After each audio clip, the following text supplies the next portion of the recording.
Shalom, selamat malam jemaat yang diberkati oleh Tuhan Yesus Kristus. Kembali kita bertemu pada malam hari ini dalam persekutuan ibadah keluarga hari Rabu tanggal 17 Februari tahun 2021. Dan hari Rabu ini juga merupakan hari Rabu Abu, mempersiapkan kita semua memasuki minggu-minggu Prapaskah, memaknai penderitaan Yesus Kristus buat kita semuanya. Jemaat yang diberkati Tuhan, pembacaan Alkitab kita tadi sudah kita boleh baca bersama-sama dalam kitab 1 Yohanes pasal 5 ayat yang keempat sampai dengan yang kelima. Tema perenungan kita adalah iman mengalahkan dunia. Saudara-saudara jemaat yang diberkati Tuhan, pandemi COVID-19 yang kita hadapi saat ini tidak dapat kita pungkiri membuat semua kita berada dalam situasi sulit. Ada yang kehilangan pekerjaan, ada yang mengalami pergumulan yang cukup berat untuk mencukupkan kebutuhan hidup sehari-hari. Bahkan penelitian mengatakan angka perceraian pun semakin meningkat. Jemaat yang diberkati Tuhan, situasi sulit yang dihadapi dapat direspon secara berbeda oleh orang-orang yang berbeda. Sebagian besar mungkin memilih untuk melarikan diri dan mencari tempat yang aman. Sebagian lagi memutuskan untuk bertahan tetapi tidak berhenti mengeluh, meratapi nasib, bahkan juga menyalahkan pihak lain.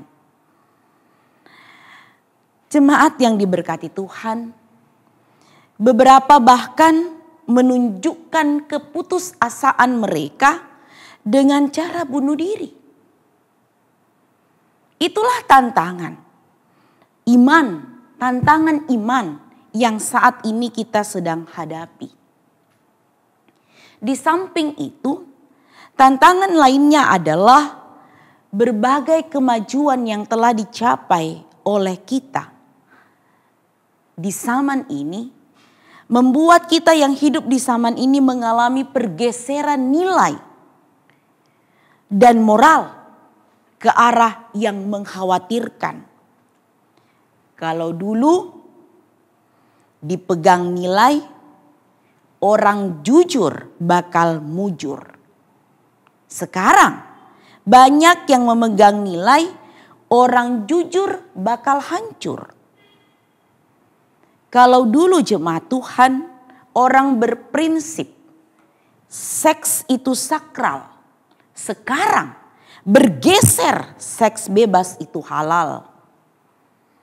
Kalau dulu orang malu kedapatan korupsi, sekarang ini tersangka korupsi malah tanpa malu pasang aksi di depan kamera. Inilah yang mau dikatakan bahwa tantangan iman saat ini sedang kita hadapi. Tantangan iman kita di zaman ini bukan lagi berupa aniaya fisik. Tetapi yang perlu kita waspadai adalah tawaran hidup yang nyaman dan mudah dengan menghalalkan segala cara. Lalu apa yang mesti kita lakukan dalam hidup di tengah tantangan zaman saat ini? Jemaat yang diberkati Tuhan, yang jelas adalah kita harus mengalahkan dunia ini. Dikatakan dalam 1 Yohanes pasal 5 ayat yang keempat dalam bacaan Alkitab kita pada saat ini. Sebab semua yang lahir dari Allah mengalahkan dunia. Dan inilah kemenangan yang mengalahkan dunia, iman kita. Mari kita menyadari bahwa dunia ini bersifat sementara dan yang membawa kepada kebinasaan.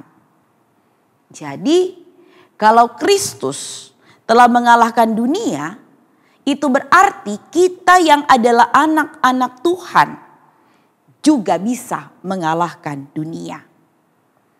Yesus Kristus telah mengalahkan penguasa dan semua sistem kehidupan yang dikuasai.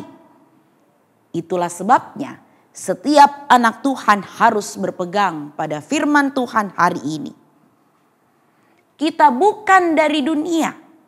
Kita harus mengalahkan dunia ini. Kita tidak bisa menyangkal jemaat Tuhan bahwa berada di dunia berarti berada di tengah-tengah pengaruh-pengaruh dunia dengan segala metode dan caranya. Seperti yang saya telah sebutkan di awal tadi. Pemahaman Alkitab tentang dunia bukanlah hanya dalam arti yang sempit, yakni dunia jasmani tempat kita tinggal sekarang. Istilah dunia juga dipakai untuk menunjukkan pola hidup yang bertentangan dengan kehendak Tuhan.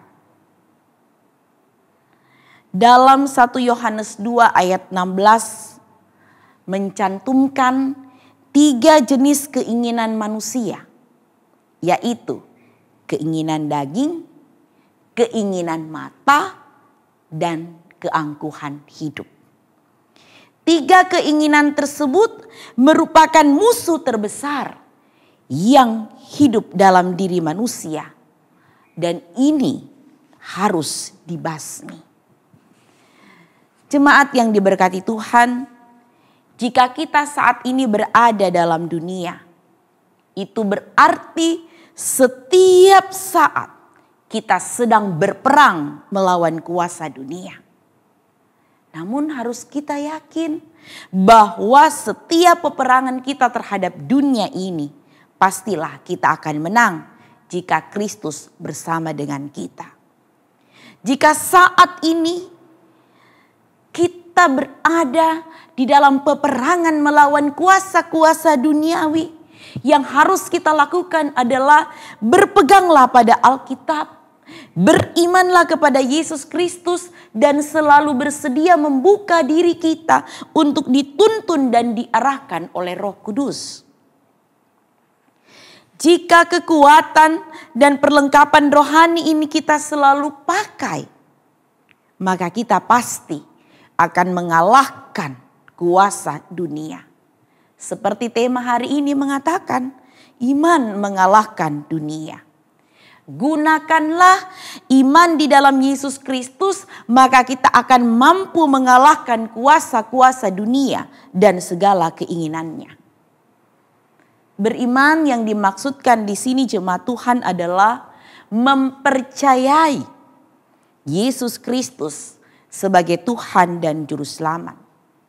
Mempercayai Dia dalam segala situasi, baik ketika kita berada dalam situasi sukacita ataupun duka cita, kebahagiaan ataupun pergumulan. Karena kita tahu Yesus Kristus telah mengalahkan dunia.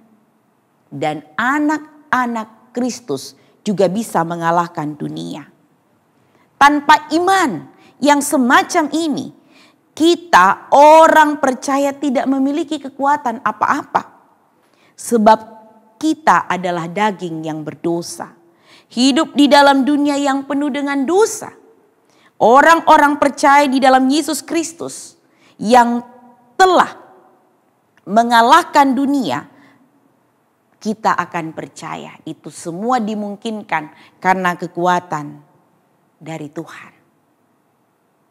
Marilah jemaat Tuhan, sebelum kita memasuki masa-masa prapaskah, masa-masa penghayatan akan penderitaan Yesus Kristus, kita sadar, berjaga-jaga, menyadari bahwa di sekitar kita ini adalah kuasa-kuasa iblis yang berusaha merongrong kita.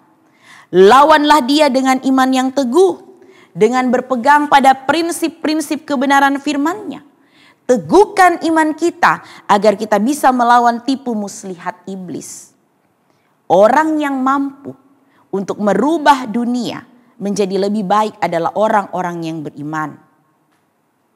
Salah satunya adalah William Wilberforce.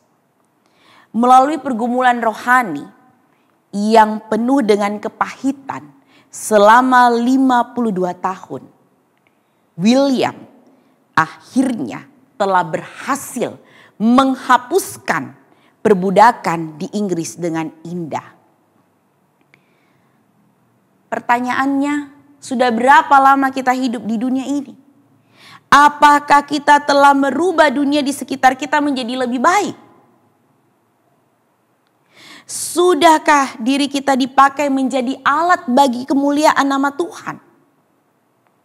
Orang yang beriman bukanlah orang yang mudah berputus asa dan mudah menyerah saat melihat realita dunia yang hancur ini. Tetapi orang yang beriman justru melihat ada rencana dan kehendak Tuhan yang akan tergenapi di dunia.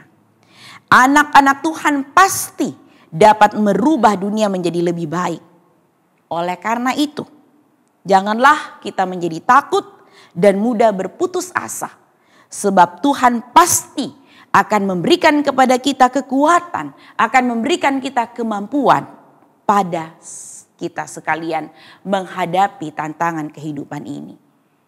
Selamat berada di hari Rabu Abu. Selamat menghayati penderitaan Yesus Kristus. Tuhan Yesus memberkati. Sampai Maranatha. Amin.